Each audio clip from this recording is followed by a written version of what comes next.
Yang kedua ingin saya sampaikan adalah bahwa kita sering disebutkan bahwa menjadi dai itu adalah mulia. Mengapa? Karena dai itu mengikuti aktivitas atau pekerjaan Nabi. Ya, Nabi itu kan dai. Tetapi jauh lebih mulia menjadi guru. Karena guru bukan hanya mengikuti kerja Nabi, tapi mengikuti kerja Allah Subhanahu wa Ta'ala. Kenapa?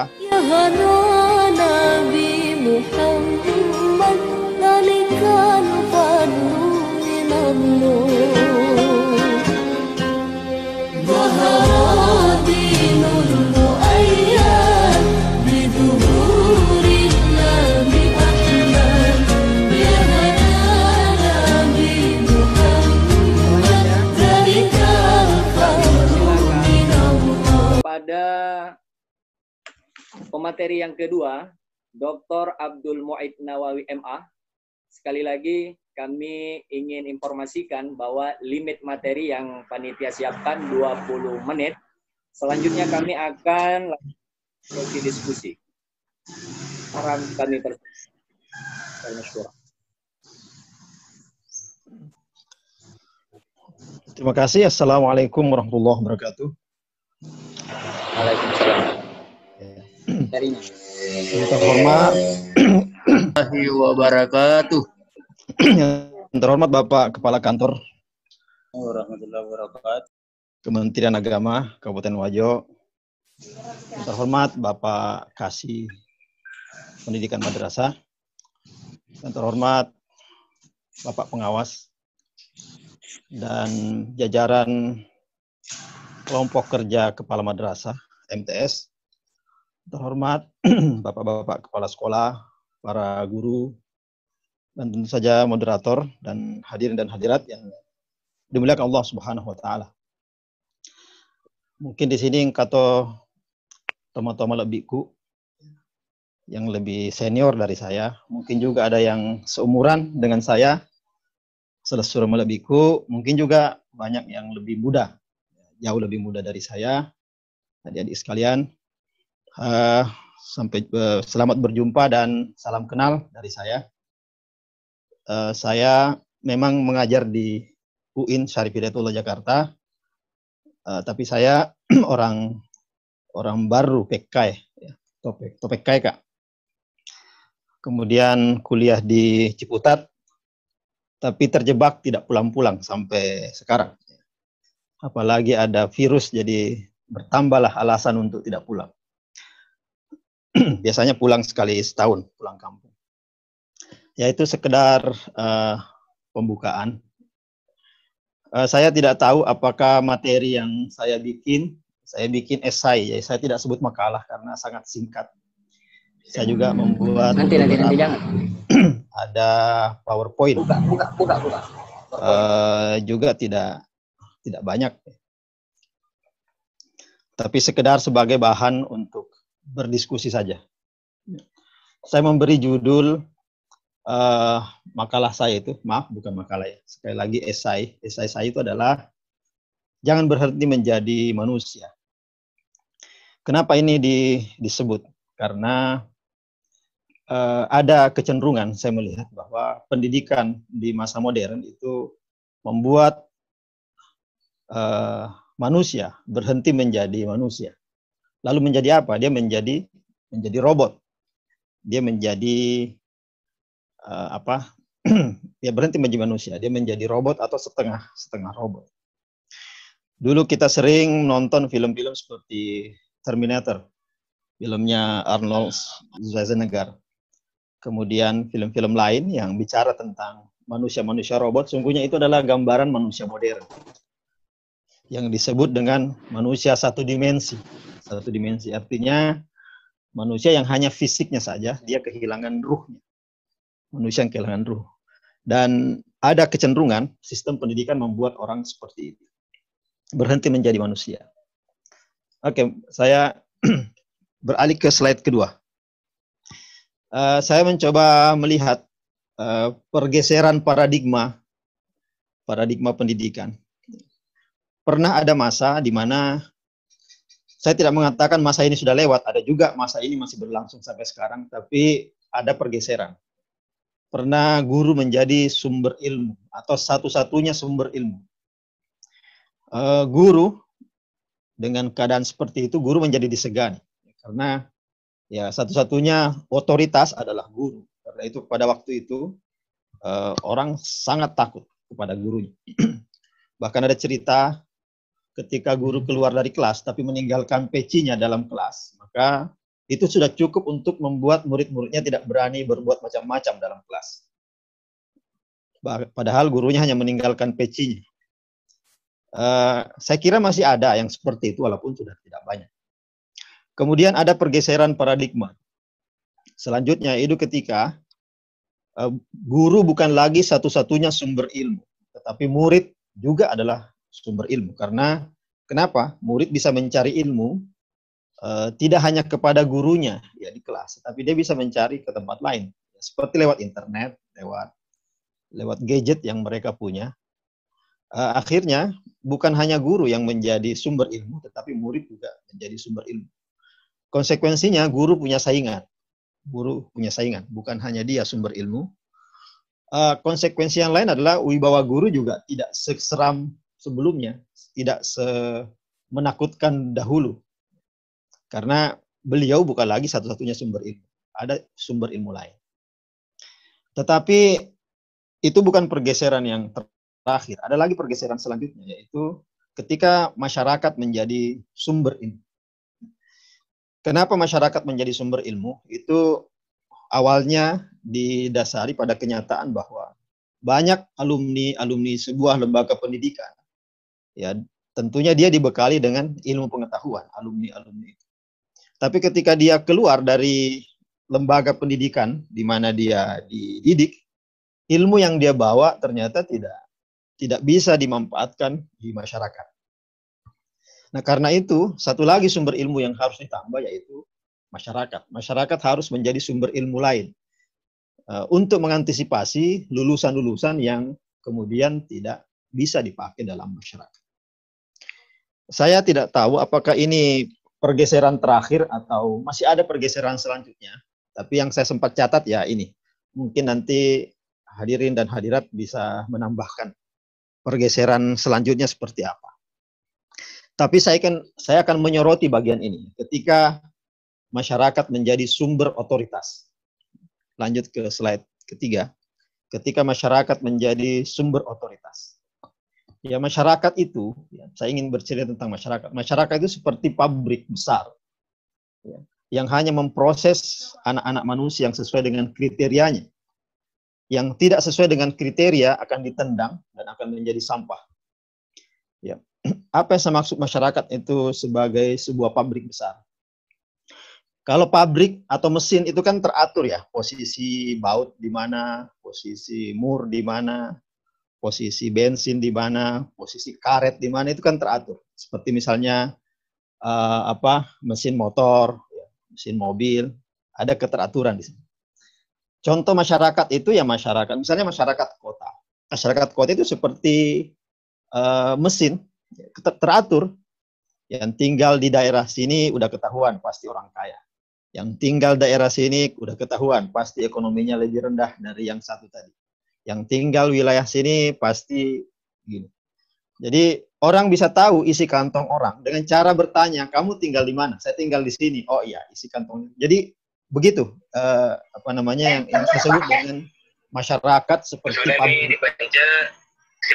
Nah pabrik ini akhirnya hanya memproses anak-anak manusia sesuai dengan kriteria. Ada kriteria-kriteria yang nanti tidak bisa diterima oleh masyarakat. Nah, lembaga pendidikan akhirnya harus menyediakan lulusan-lulusan yang sesuai dengan kriteria yang diinginkan oleh masyarakat. Di satu sisi itu adalah sesuatu yang baik, tetapi di sisi lain biasanya manusia-manusia yang dilahirkan, ya, saya menyebutnya manusia cepat saji. Ya. Manusia cepat saji. Apa itu manusia cepat saji? Ya sudah diprogram dari awal, dia akan menjadi ini, dia akan menjadi ini. Itu persis dengan benda-benda yang diproduksi oleh pabrik. Nah persoalannya adalah kalau sudah diproduksi oleh pabrik seperti itu, manusia tidak menjadi manusia lagi. Dia sudah dibentuk oleh sesuatu di luar dia. Padahal untuk menjadi manusia yang seutuhnya, ya, harus manusia itu sendiri yang membentuk dirinya, bukan bentukan dari luar dirinya. Itu yang saya sebut tadi dengan manusia berhenti menjadi manusia. Dia berubah menjadi robot. Oke, sekarang kita lanjut ke slide selanjutnya. Bagaimana sesungguhnya manusia sebagai manusia itu? Ya, saya mengutip surah An-Nahl, surah ke-16, ayat 78. A'udzubillahi minasyaitonirrajim. Bismillahirrahmanirrahim. Wallahu akhrajakum min butuni ummahatikum la ta'lamuna syai'an wa ja'ala lakumus sam'a wal absara wal afidah la'allakum tashkurun. Dan Allah lah yang mengeluarkan kalian dari perut ibu kalian dalam keadaan tidak mengetahui apa-apa, dan Allah memberikan kalian pendengaran, penglihatan, dan pemikiran agar kalian bersyukur. Ya, ayat ini berlaku kepada semua manusia karena disebutkan mengeluarkan dari perut ibu. Ya, jadi setinggi apapun derajat seorang raja, dia tetap keluar dari perut ibunya. Sama dengan seorang bawahan, sama dengan seorang rakyat biasa, persis dengan seorang raja. Walaupun ada orang yang lahir dari keluarga kaya, terkaya di dunia, tetap saja prosesnya sama dengan manusia yang lahir sebagai orang miskin. Nah, ini yang saya sebut dengan fenomena eksistensial manusia. Ya, manusia semua mengalami hal itu. Yang unik adalah di dalam ayat ini, setelah akhrajakum min butuni ummahatikum, dilanjutkan dengan kalimat la ta'lamun. La ta'lamuna syai'an. Tidak mengetahui apa-apa. Nah, ini pelajaran dari Al-Quran bahwa selain fenomena eksistensial manusia, paling mendasar dari manusia adalah lahir dan setelah itu mengetahui atau berilmu. Ini adalah dua hal yang tidak dipisah. Terlahir dan mengetahui adalah dua hal yang tidak dipisah. Al-Quran tidak berkata bahwa kalian dikeluarkan dari perut ibu kalian tanpa memiliki apa-apa. Tidak disebut seperti itu. Tapi tanpa mengetahui apa-apa. Al-Quran juga tidak menyebutkan kalian keluar dari perut ibu kalian tanpa menjabat apa-apa. Seperti menjadi kasih, pendidikan madrasah dan sebagainya. Bukan itu yang disebut, tapi la ta'lamuna syai'an.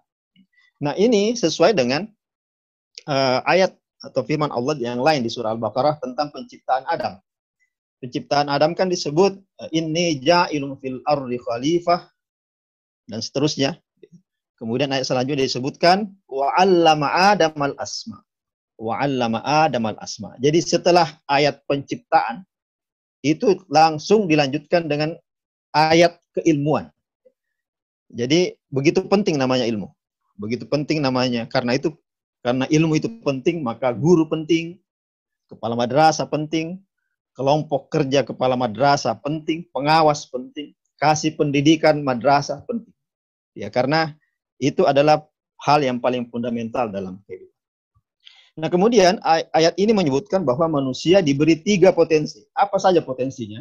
Pertama, as-sam'ah atau as-sam'u, potensi yang bisa mencerap atau bisa bersentuhan dengan hal-hal yang fisikal. Ya, seperti panca indera. Jadi semua kerja panca indera seperti mendengar, melihat, meraba, merasa dan seterusnya, mengecap saya. Kemudian potensi yang kedua adalah bisa mencerap hal-hal yang rasional. Itu disebut dengan al-absar.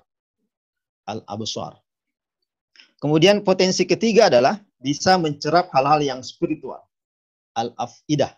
Jadi kita punya potensi as-sam'a wal absara wal afidah.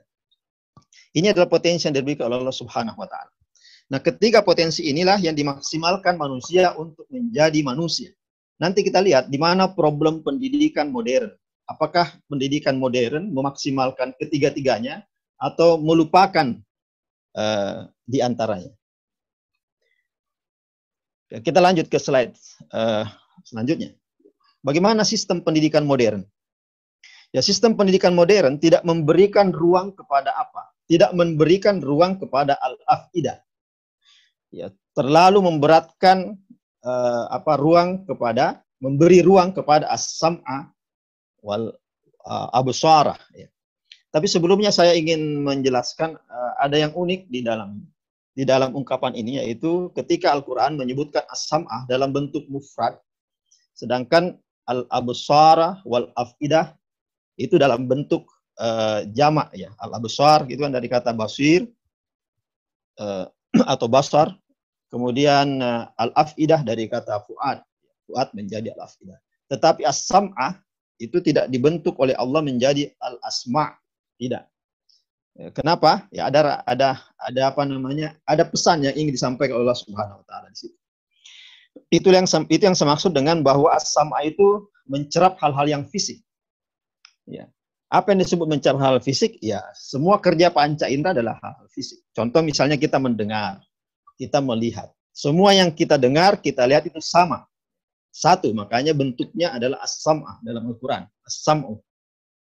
Tetapi ketika sudah diproses lewat al-absar, diproses lewat al-afidah, maka hasilnya sudah macam-macam. Ketika logika kita berjalan, melihat sesuatu, maka bisa saja ada dua orang melihat hal yang sama, tapi kemudian melahirkan pemahaman yang berbeda. Itulah kenapa al-absar dan al-afidah berbentuk jamak, tidak berbentuk mufrad. Ya, kita lanjutkan. Kondisi sistem pendidikan modern tidak memberikan ruang bagi al-afidah, tidak memberikan ruang yang cukup bagi hati, bagi spiritualitas. Apa dampaknya? Manusia tidak tunduk kepada kekuatan adikodrati, tidak tunduk kepada kekuatan Tuhan. Jadi tidak tunduk. Kemudian yang kedua adalah menolak kehadiran kenyataan kehidupan akhirat. Atau kalau dalam bahasa pesantrennya menolak rukun iman pertama dan menolak rukun iman yang kelima, ya, hari kiamat. Begini, manusia itu secara fitrah atau secara natural itu pasti bertuhan, Tidak mungkin manusia tidak bertuhan. Makanya di dalam Al-Quran tidak pernah dibicarakan tentang ateisme. Karena memang tidak ada ateisme itu. Karena manusia pasti bertuhan. Artinya manusia tidak mungkin melawan kekuatan adikodrati. Padahal itulah yang dihilangkan di dalam sistem pendidikan modern. Nah, karena itu, ya, karena manusia itu tidak mungkin meninggalkan kekuatan adikodrati, atau kata lainnya, manusia tidak mungkin tidak bertuhan, maka ketika konsep Tuhan dihilangkan, maka manusia pasti mencari Tuhan lain. Dia pasti melantik Tuhan lain. Nah, kenyataannya, manusia modern itu malah melantik dirinya menjadi Tuhan. Dirinya menjadi Tuhan. Karena kan tidak mungkin dia tidak bertuhan. Kalau dia tidak menuhankan yang lain, dia akan melantik dirinya jadi Tuhan. Nah, itu problemnya. Nah, persoalan lanjut dari itu adalah bahwa ketika manusia menjadi Tuhan, dia bukan Tuhan yang Ar-Rahman dan Ar-Rahim. Dia pasti menjadi Tuhan yang menindas sesama. Dua yang ditindas oleh manusia ketika dia menjadi Tuhan. Dia menindas sesama manusia dan juga menindas alam raya. Ini yang terjadi ketika sekarang ini kita mengalami krisis ekologi, ya, karena manusia menindas alam raya. Itu karena manusia menjadi Tuhan, melantik dirinya menjadi Tuhan. Lanjut ke ke slide. Slide, saya kira ini slide terakhir. Kita menganalisis kondisi pendidikan Islam di Indonesia. Menurut saya, dan bisa saja saya salah, saya melihat bahwa pendidikan Islam di Indonesia mempunyai dua kekurangan atau dua problem yang kita harus cari solusinya secara kreatif. Pertama adalah kurangnya maksimalisasi potensi as-sam'u wal absaru. Jadi kan ada tiga tadi, ada as-sam' wal absar, ada al-afidah. Nah, di Indonesia kurang dieksploitasi atau kurang dimaksimalkan as-sam' dan al-absar. Apa dampaknya? Ya. Muslim Indonesia alergi terhadap kebebasan berpikir, kebebasan berpendapat, dan mereka tidak kritis. Ini membuat mereka tidak kreatif kalau kita sebutkan tadi mengikuti narasumber pertama Pak Kakan Kemenak. Tapi yang unik adalah umat Islam itu cukup kritis sungguhnya pada hal-hal yang dia anggap ilmu pengetahuan umum. Tapi ketika urusan pengetahuan agama, mereka tidak kritis. Padahal ilmu pengetahuan agama itu dulu berkembang ya karena kritisnya umat Islam. Ya, sehingga melahirkan para imam mazhab. Mereka adalah orang-orang kritis. Tapi dalam hal ini umat Islam berhenti kritis. Nah, yang kedua yang menjadi problem adalah tidak terintegrasinya dengan baik ya antara ketiga potensi tadi. Potensi mendengar, as-sam', saya tidak mengatakan mendengar, sam'u wal absar wal afidah. Ya. Tidak terintegrasi. Karena itu yang lahir adalah tindakan yang tidak integral atau tidak holistik antara ketiga hal ini. Ya, salah satu dampaknya adalah ya, misalnya gini. Orang menguasai as-sam', kritis, tetapi dan juga al-absar, tetapi tidak menggunakan spiritualitasnya. Tidak menggunakan spiritualitasnya. Dampaknya adalah ya tadi manusia menjadi Tuhan bagi manusia yang lain. Contoh saya sampaikan ini terakhir ya sebelum kita berdiskusi. Misalnya begitu gampang kita karena kita tidak holistik berpikirnya, begitu gampang kita menghakimi orang lain. Ya, begitu gampang kita menghakimi orang lain atas nama perbedaan suku, perbedaan agama, perbedaan aliran, perbedaan organisasi. Ya, kenapa? Karena kita tidak melihat segala hal ini sebagai satu kesatuan. Kalau kita melihatnya sebagai salah satu kesatuan, maka kita akan melihat perbedaan itu sebagai pelengkap, sebagai kita saling melengkapi. Contoh, ya misalnya kenapa sekolah ada? Karena ada orang yang tidak tahu. Dan ada yang tahu menjadi guru, yang tidak tahu menjadi murid. Ya begitulah perbedaannya. Coba bayangkan kalau semuanya sudah pandai. Ya tentu tidak ada yang jadi murid, yang ada guru semua. Tapi kalau guru tanpa murid, berhakkah dia menyebut dirinya guru? Dia apa? Ya dia bukan guru, toh dia tidak punya murid.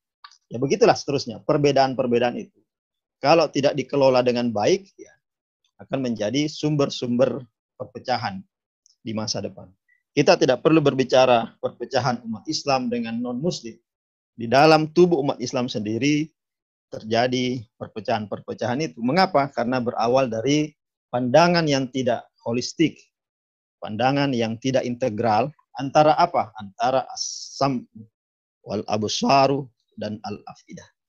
Saya kira ini sebagai pengantar Bapak Moderator Ustadz Muhammad Subairi, MPD. Saya kembalikan. Oke, terima kasih banyak Pak Dokter ya atas paparannya atau klarifikasinya terkait dengan masalah mindset transformation and creative thinking. Sudah banyak sekali saya kira beberapa pendekatan mulai dari Bapak Kepala Kantor Kementerian Agama Kabupaten Bajo tadi telah memberikan juga narasi-narasi atau beberapa ya sumbangsi pemikiran yang amat sangat berharga sekali bagi kita semua, terutama kita di madrasah khususnya K3 MTS. Kemudian pemateri yang kedua ini sangat menarik, ada tinjauan teologinya, termasuk ada juga bagaimana modernisme dalam dunia pendidikan ini. Saya kira banyak teman-teman yang ingin berinteraksi, kami persilakan untuk raise hand atau bisa langsung ya untuk menchat kami akan bacakan nantinya. Baiklah Bapak Ibu sekalian, untuk kesempatan pertama adalah kesempatan tanya jawab. Kami persilakan dulu sebelum kami mulai sesi tanya jawab dan dialog atau interaksi langsung dengan para narasumber. Kami persilakan terlebih dahulu ingin menyapa ya Bapak Pengawas Ketua Pokjawas. Kami persilakan kepada Ayahanda Pak Ketua Pokjawas untuk menyapa kami di sini, sekalipun kami minta sumbangsi sarannya terhadap kegiatan ini demi kemajuan madrasah kita bersama khususnya MTS. se-Kabupaten Wajo. Kepada Ayahanda Pak Ketua Paujawas kami persilakan. Al-an falyatafaddal mashkura.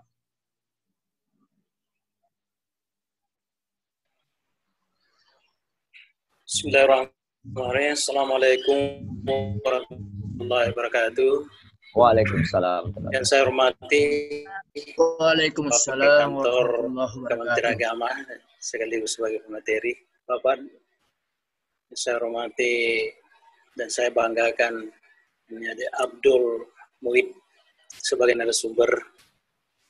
Saya hormati Sekretaris K3M, Sekretaris, kemudian Ketua K3M.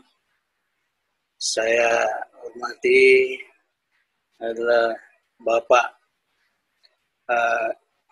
Kasih Pemat Pendidikan Madrasah. Alhamdulillah pertemuan-pertemuan seperti ini sangat bermanfaat bagi kita semua. Apalagi kita di pesantren ini, banyak hal-hal sebenarnya yang menjadi asing bagi kita. Apalagi yang namanya nanti ini adalah namanya new normal, kehidupan normal, kehidupan baru ini. Tentu dengan sendirinya pertemuan-pertemuan seperti ini yang merupakan silaturahmi yang paling besar di dalam situasi pandemi seperti ini, kita betul-betul harus bersinergi memang. Jadi mulai dari kepala kantornya, kemudian mulai dari gurunya, camatnya, apa dan lain sebagainya, memang harus termasuk juga pengawas harus betul-betul bersinergi bagaimana senantiasa tetap memberikan motivasi, dorongan kepada semua guru yang merupakan ujung tombak di bawah untuk bagaimana mengemas anaknya orang pada situasi seperti ini. Jadi itu barangkali Pak yang saya sampaikan. Lebih dan kurangnya mohon dimaafkan. Assalamualaikum warahmatullahi wabarakatuh. Waalaikumsalam warahmatullahi wabarakatuh. Kami terima kasih banyak kepada Bapak Ketua Paujawas yang telah menyapa dan juga memberikan saran yang sangat konstruktif bagi kita semua terhadap kegiatan yang kita lakukan pada kesempatan yang berbahagia ini. Kami lanjutkan kepada Pak Ketua K3M kalau ada yang ingin dikomunikasikan atau langsung atau ingin didialogkan bersama dengan Bapak pemateri atau bagi kepala madrasah, kami persilakan kepada Pak Ketua K3M untuk menyapa kita di kegiatan yang berbahagia ini. Assalamualaikum warahmatullahi wabarakatuh. Waalaikumsalam warahmatullahi wabarakatuh. Waalaikumsalam. Alhamdulillah wa syukurillah. Kita panjatkan kehadirat Allah Subhanahu wa taala berkah rahmatnya di siang hari ini sehingga alhamdulillah kita dapat melaksanakan satu kegiatan lagi, yaitu kegiatan seminar yang disponsori oleh K3M MTS Kabupaten Wajo.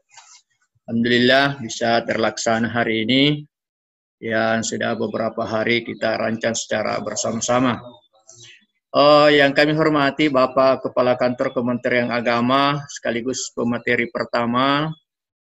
Yang kami hormati Bapak Kasih Pemat Kementerian Agama Kabupaten Wajo. Yang kami hormati Bapak pemateri kedua, Bapak Dr. Abdul Muid Nawawi MA yang telah berkesempatan hadir di K3M MTS Kabupaten Wajo untuk memaparkan materinya. Terima kasih banyak Pak Dokter. Yang kami hormati para pengawas Kementerian Agama Kabupaten Wajo, para pengurus K3M, Pak Sekretaris sekaligus moderator bersama anggota. Yang kami hormati teman-teman kepala madrasah baik negeri maupun swasta dan guru-guru MTS yang sempat bergabung di kegiatan kami ini. Alhamdulillah, kesemuanya itu kami ucapkan banyak terima kasih atas kesediaannya untuk hadir di Zoom meeting untuk pelaksanaan kegiatan K3M. Perlu kami sampaikan bahwa alhamdulillah dalam sebulan ini K3M sudah melaksanakan ketiga kalinya kegiatan K3M ini. Alhamdulillah Mungkin masih ada 2 kegiatan ke depan yang insya Allah tidak lama lagi kita laksanakan untuk menyelesaikan 5 kegiatan dalam 1 bulan. Mudah-mudahan Allah Subhanahu wa taala memberikan keberkahan kepada kita semua dan semua anggota K3M MTS bisa bergabung untuk mengikuti kegiatan tersebut. Perlu kami klarifikasi tentang apa-apa yang disampaikan oleh pemateri pertama oleh Bapak Kepala Kantor Kementerian Agama dan Bapak pemateri kedua tentang pergeseran paradigma yang sekarang ini perlu kita cermati baik terhadap guru maupun murid maupun terhadap masyarakat. Olehnya itu salah satu untuk pengembangan kompetensi-kompetensi yang harus kita kembangkan ini, mari kita memanfaatkan wadah yang ada di K3M ini untuk bagaimana bisa menambah potensi-potensi khususnya kepala madrasah dan lebih-lebih juga kepada teman-teman guru mata pelajaran yang alhamdulillah bisa juga bergabung kita sebagai perwakilan 2 guru mata pelajaran. Olehnya itu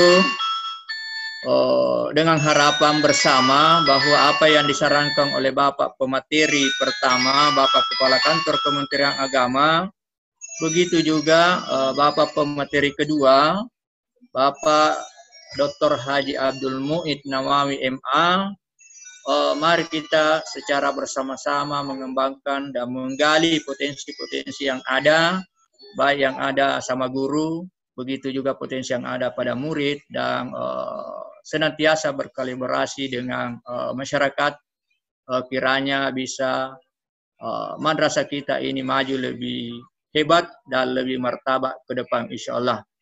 Mungkin sekian dari kami selaku Ketua dan Pengurus K3M MTS Kabupaten Wajo, dan selanjutnya kami kembalikan kepada Saudara Moderator. Terima kasih. Assalamualaikum warahmatullahi wabarakatuh. Waalaikumsalam warahmatullahi wabarakatuh. Terima kasih banyak kepada Pak Ketua yang telah menyapa dan juga memberikan kontribusi pemikirannya bagi kita semua, khususnya warga Madrasah MTS se-Kabupaten Wajo. Kami persilakan kepada Bapak pemateri untuk memberikan paparannya. Tafadhol. Pertama tadi saya menangkap dari Pak Pengawas, ada istilah new normal, ya, normal baru. Biasanya yang disebut baru itu perubahan yang tiba-tiba. Jadi kehidupan ini ya, kembali kepada urusan kreativitas.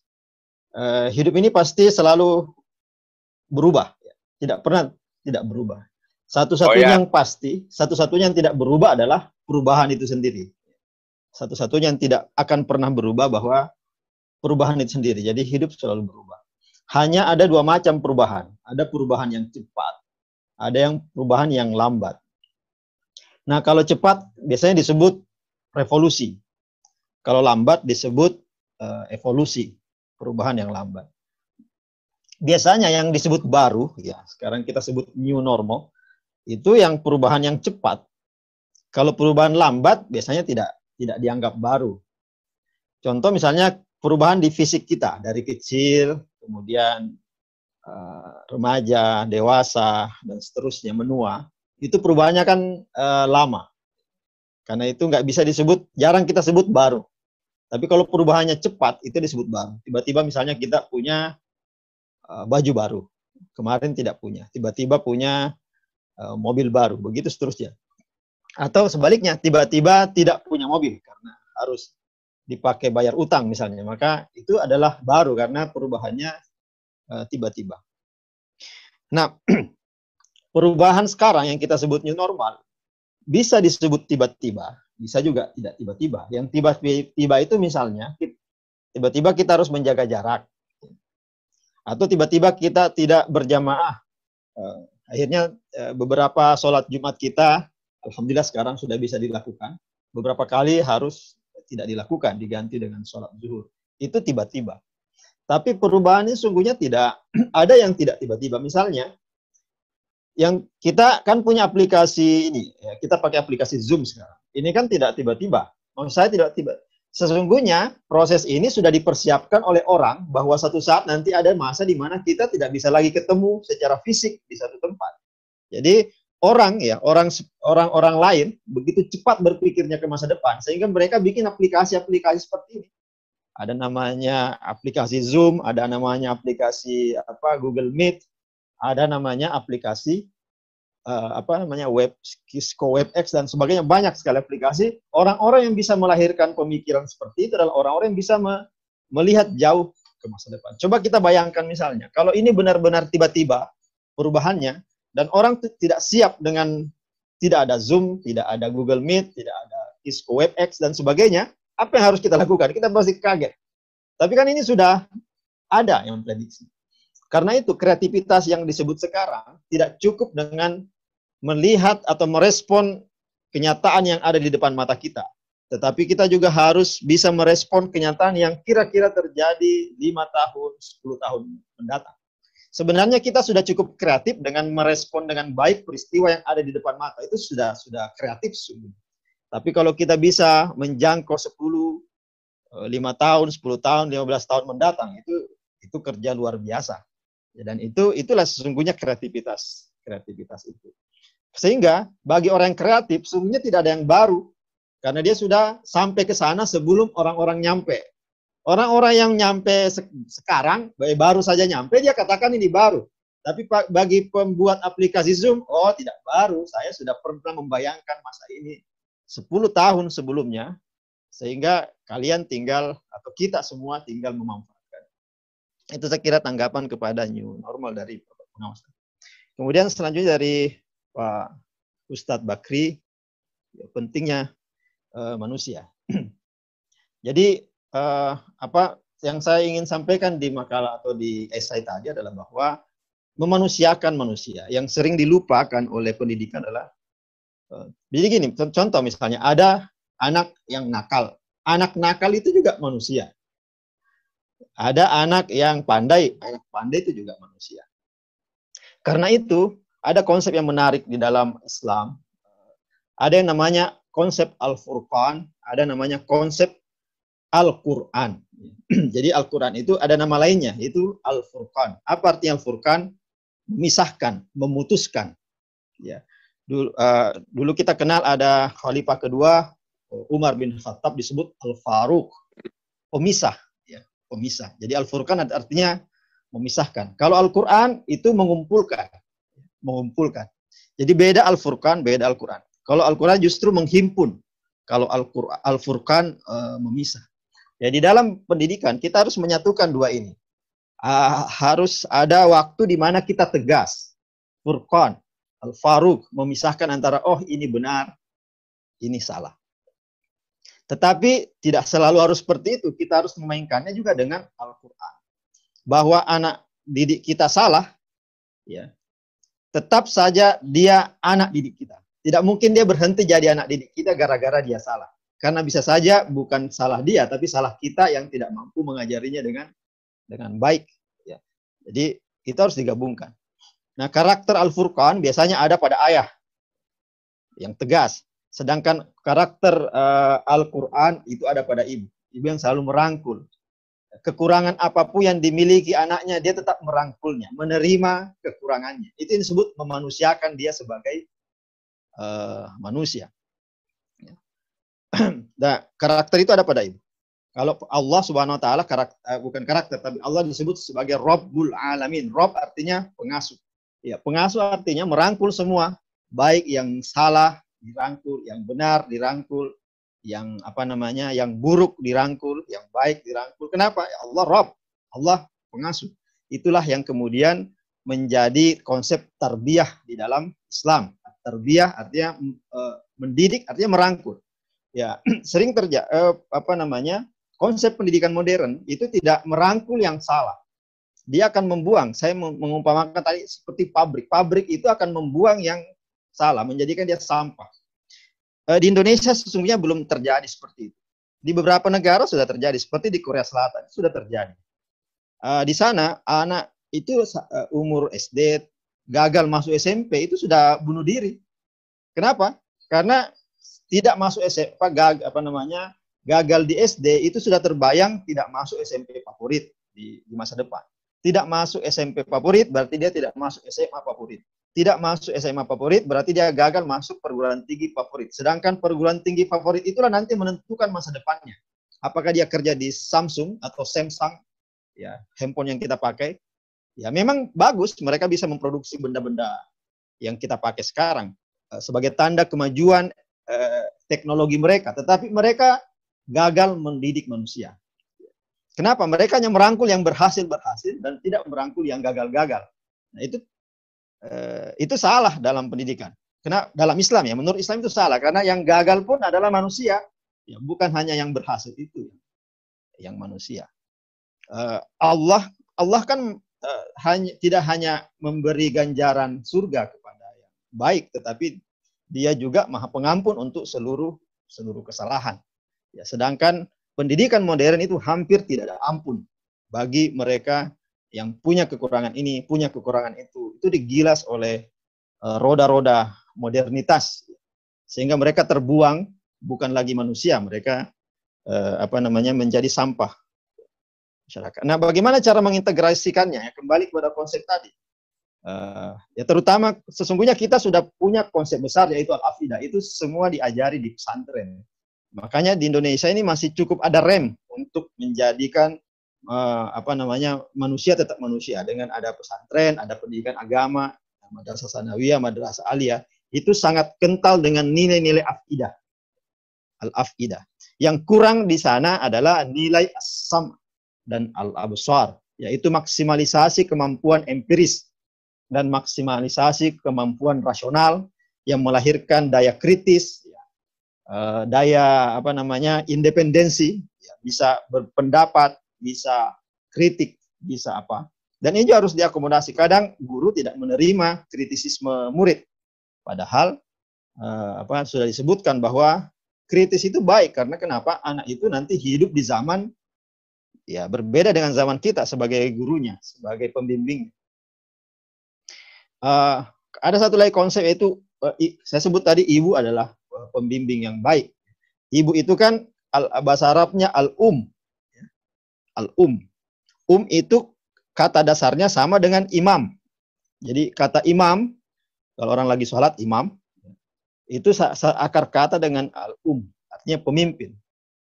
Ya, jadi konsep pendidikan itu harus mengayomi, mengantar. Jangan disuruh habis itu dilepas. Harus diantar. Karena imam itu mengantar makmumnya, mencontohkan ke makmumnya, mengantar sampai selesai sholatnya, tidak dilepas begitu saja. Saya kira itu tanggapan. Makasih. Terima kasih banyak pada Dr. Abdul Mu'id Nawawi yang telah memberikan pencerahan pada kesempatan yang berbahagia ini. Kami persilakan kepada Ayahanda, Bapak Kasih Penmat untuk memberikan closing statement. Begitu juga nanti kepada Bapak Pemateri yang kedua untuk memberikan closing statement. Kepada Bapak Kepala Seksi kami minta untuk memberikan closing statement, pernyataan terakhirnya bagi kita semua. Kepada Ayahanda Al-Anfal Yatafadhal Mashkura. Baik, setelah kita mendengarkan paparan dari dua pemateri tadi, yang pertama dari Bapak Kepala Kantor Kementerian Agama Kabupaten Wajo dan juga pribadi dari Dr. Abdul Mu'id Nawawi MA. Tentu banyak hal yang bisa kita petik. Yang pertama bahwa memang dalam hal pandangan yang dikemukakan itu sesungguhnya perbedaan itu adalah merupakan solusi sesungguhnya. Jadi merupakan solusi perbedaan mindset itu adalah memberikan wawasan yang luas kepada kita. Saya tadi agak tertarik apa yang disampaikan oleh pemateri. Yang kedua tentang ayat yang dikemukakan innas sam'a wal absara wal afidah. Itu kenapa asam itu dalam bentuk mufrad dan absar jama dan afidah juga dalam bentuk jama. Jadi saya melihat bahwa asam absar al afidah maunya di situ asamu dalam bentuk jama karena mengikuti al absar al afidah. Tetapi saya melihat bahwa tadi perbedaan itu merupakan suatu memberikan wawasan yang luas kepada kita. Juga perbedaan itu memberikan solusi. Tetapi kenapa terjadi perbedaan-perbedaan di kalangan kita bukan hanya dalam masalah pendidikan, tetapi termasuk dalam berbagai aspek kehidupan kita karena minimnya ilmu pengetahuan yang kita miliki. Oleh karenanya kita selalu harus membaca. Jadi kata kuncinya adalah membaca. Membaca dalam arti yang luas. Ketika seorang tenaga pendidik dan kependidikan, kepala madrasah, banyak membaca dalam arti yang luas, maka itu dapat meminimalisir perbedaan-perbedaan itu.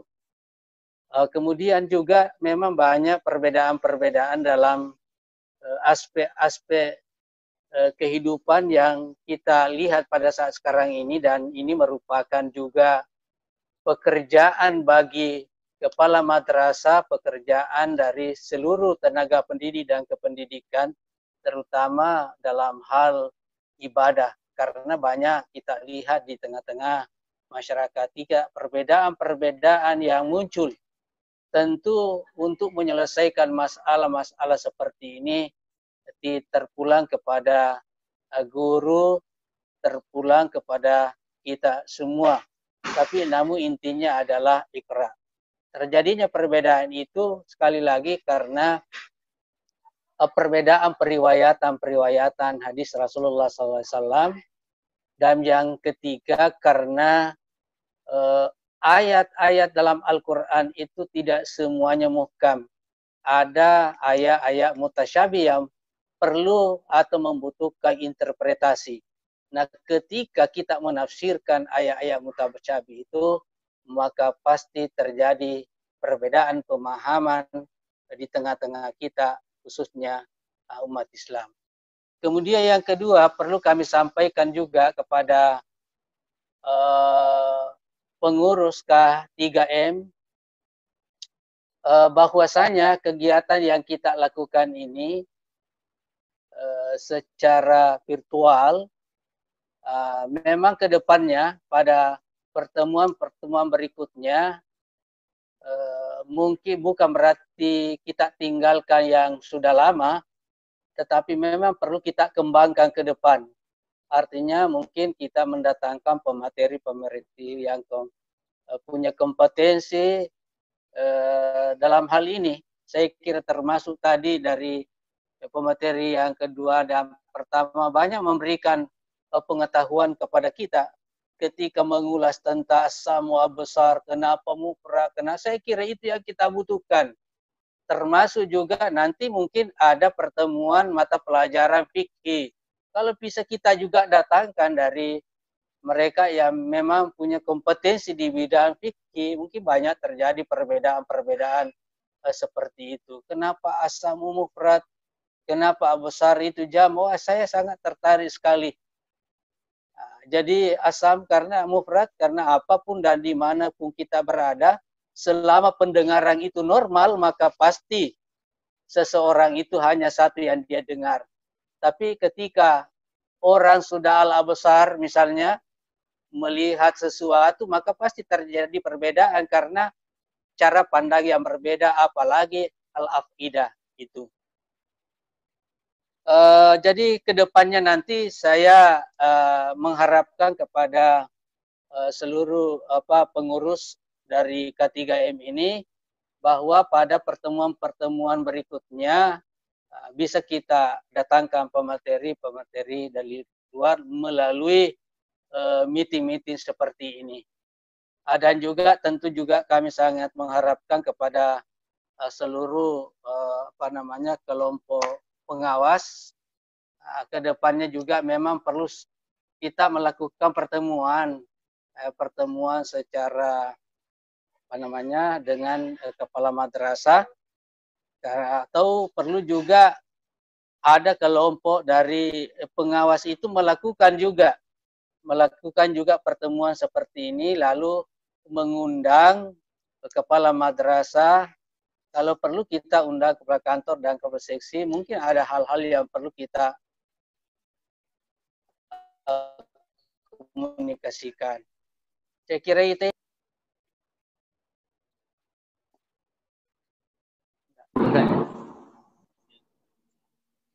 Waalaikumsalam warahmatullahi wabarakatuh. Terima kasih Bung ya. Bapak Kepala Seksi Pendidikan Madrasah Kementerian Agama Kabupaten Wajo sangat mengapresiasi kegiatan ini, terutama kepada pemateri pertama dan kedua. Dan ini sangat membuka wawasan kita, keilmuan kita ini semakin holistik, universal, tidak parsial dalam memberi interpretasi terhadap mata pelajaran. Kemudian kami persilakan kepada kakak anda kami, Bapak Dr. Mu'aid Nawawi MA, untuk memberikan closing statement-nya. Kepada Bapak Dr. Mu'aid, kami persilakan untuk memberikan closing statement. Fadhol.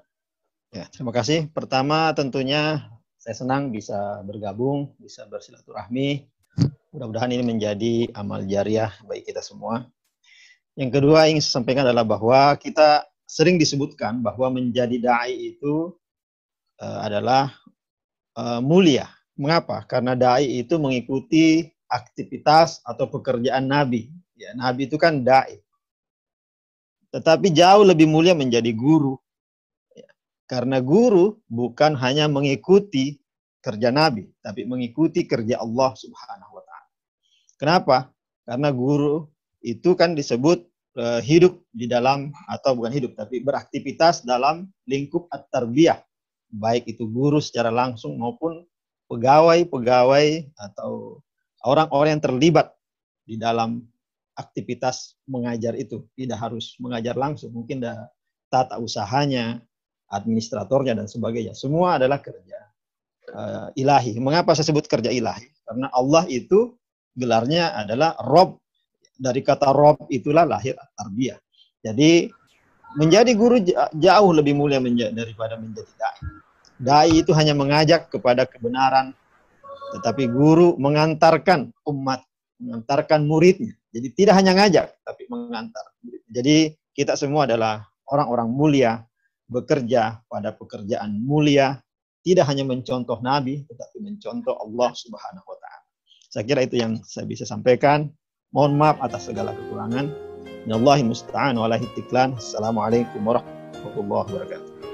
Waalaikumsalam warahmatullahi wabarakatuh. Terima kasih kepada Bapak Doktor yang telah memberikan materinya, kepada Bapak Kasih Penat masih bertahan, Ayahanda Bapak Ketua Pokjawa. Saya kira kalau bisa bertanggung ikut serta untuk rapat khusus internal kepala madrasah dengan para Ya Nabi Muhammad